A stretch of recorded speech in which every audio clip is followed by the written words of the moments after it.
पन्ना देव जी महाराज की जय।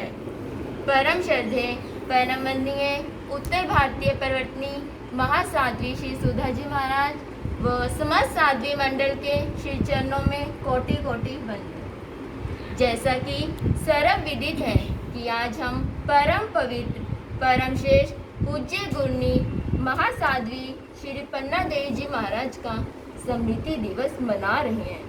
और स्मृति दिवस का तात्पर्य अद्भुत है, अनूठा है, यानी एक ऐसा यशस्वी जीवन जो गौरव की गाथा को स्मृतियों में बनाए रहे। कभी महसूस किया होगा आपने कि कभी किसी उपवन में जाकर हम बैठते हैं तो वहाँ दो बीज हैं, सुवास और सौंदर्य। वहाँ से उठकर आ जाने के बाद भी उस खुशबू को हम सांसों में घुला महसूस करते हैं। किसी संगीतकार की महफिल में गए तो वहाँ से उठकर आ जाने के बाद भी वो धुन हृदय में गूंजती रहती है।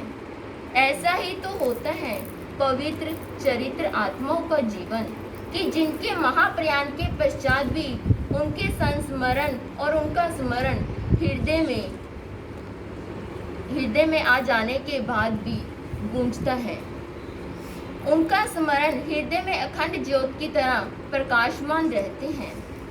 उन्होंने वास्तविक साधना के जीवन को जिया था। शास्त्र में भगवान ने एक बड़ी सुंदर उपमा दी है कि विरक्त साधक मिट्टी के सूखे गोले की भांति होता है।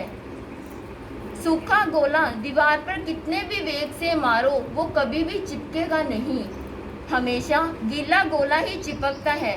इसी भांति हमारी पंचाल साध्वी श्रोमणी गुरुमा श्री पन्ना देवी जी महाराज का जीवन था। दर्शनार्थ आने वाले, जयनाद करने वाले चाहे कितने भी श्रद्धालु आते थे, मगर वो वाहवाह या प्रशंसा पाने की भूख से कोसों दूर रहते थे। वो अपने अंतर्मन को क्योंकि जानते थे कि व्यक्ति साधनों से नहीं साधना से महान होता है, व्यक्ति भवनों से नहीं भावना से महान होता है, साधक किसी भी शुद्ध उच्चारण से नहीं, वो तो अपने शुद्ध आचरण से महान होता है। ऐसे आचरण से युक्त चेतना के ही चरण पूजनीय होते हैं। निज आत्मा के हित के साथ साथ परहित जग हित के लिए भी उनकी असीम अनुकंपा के द्वारा सदा खुले रहते थे। चाहे चरम रोग हो चाहे करम रोग हो, उनकी चौखट पर हर रोग की दवा मिलती थी।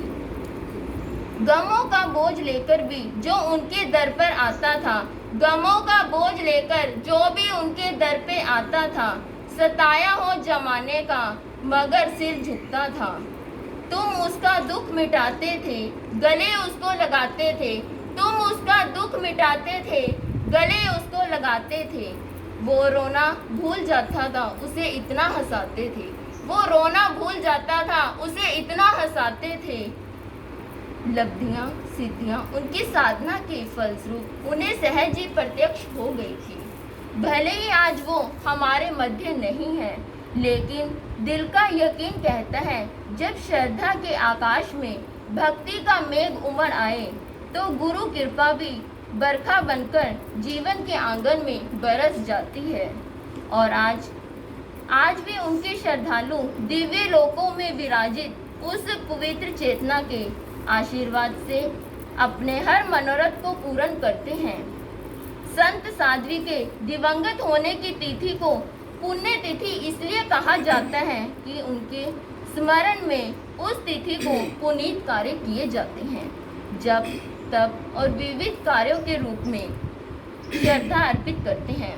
उनके चरण सरोजों में अनंत वंदन करती हुई अपने वक्तव्य को विराम दूंगी। बस इतना ही कहूंगी, जिसे देता है हर व्यक्ति सम्मान, जिसे देता है हर व्यक्ति सम्मान, जो करती है वीरों का निर्माण, जो बनाती है इंसान को इंसान, ऐसी गुरु माँ को मेरा हो प्रणाम, ऐसी गुरु माँ को मेरा हो प्रणाम।